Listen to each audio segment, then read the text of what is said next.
Hello friends, Suparna life స్టైల్‌కి స్వాగతం. ఈరోజు మనం క్రంచీగా, క్రిస్పీగా ఉన్న క్రిస్పీ కార్న్ పకోడా తయారు చేసుకోబోతున్నాం. మామూలుగా మనం ఈ కార్న్ తోటి బూరెలు, వడలు అలా చేసుకుంటాం. కానీ పకోడీలు చేసుకోవడం చాలా తక్కువ కదా! ఈరోజు మనం ట్రై చేద్దాం. ఈ లేత కారం తీసుకొని కొంచెం సాల్ట్ వేసి ఇలా స్మాష్ చేస్తే ఇది మెత్తగా అయ్యి దీనిలో ఉన్న వాటర్ అంతా బయటకొచ్చి జ్యూసీగా వస్తాయి. అలా జ్యూసీగా వచ్చిన తర్వాత మనం దానిలో శనగపిండిని వేసుకొని కలుపుకుందాం. దీనిలో ఉన్న వాటరే సరిపోతుంది. మనకు వేరే వాటర్‌తో పని ఉండదు. ఇప్పుడు సన్నగా కట్ చేసుకున్న ఉల్లిపాయ ముక్కలు, సన్నగా కట్ చేసిన పచ్చిమిర్చి ముక్కలు, 2 రెమ్మలను కరివేపాకులు తుంపి వేసుకున్నాం. ఒక కట్ట కొత్తిమీరని సన్నగా కట్ చేసి వేసుకోవాలి. ఆ తర్వాత అల్లం ముక్కలు, సన్నగా చాప్ చేసుకున్న అల్లం ముక్కలు వేసిన తర్వాత ఇది వాము వేసుకుంటే మనం శనగపిండి తింటున్నామని భయం ఉండదు. చక్కగా మంచి స్మెల్‌తో పాటు డైజెషన్‌కి కూడా మంచిది కదా వాము. ఇలా అరచేతిలో వేసుకొని నలిపి వేసేసి ఇది కస్తూరి మెంతి. ఈ కస్తూరి మెంతి వల్ల మన పకోడీలకి మంచి ఎక్స్ట్రా టేస్ట్ అనేది వస్తుంది.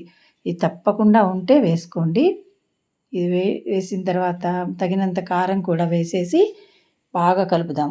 వాటర్ పెద్దగా అవసరం ఉండదు. ఒక స్పూన్ ఏమన్నా పడితే వేసుకోండి. ఆయిల్ బాగా హీట్ ఎక్కిన తర్వాత దాన్ని సిమ్‌లో పెట్టేసి ఇవి మనం పకోడీల్లాగా వేసుకుందాం. ఈ కార్న్‌లో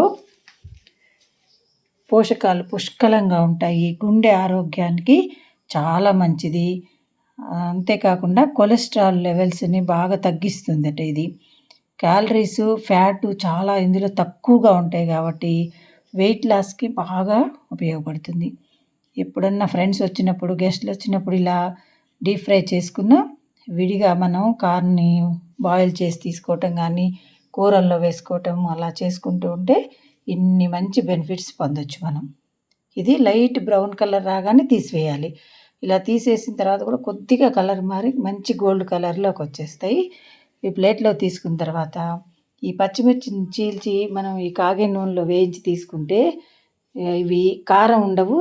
మనం వేడి ఈ క్రిస్పీ కార్న్ పకోడీలో వీటిని మధ్యలో కొరుకుతూ తింటే సూపర్ టేస్ట్ ఉంటాయి. ఇవి సమోసాల్లో కూడా తింటూ ఉంటాం కదా మనం, అలా అనమాట.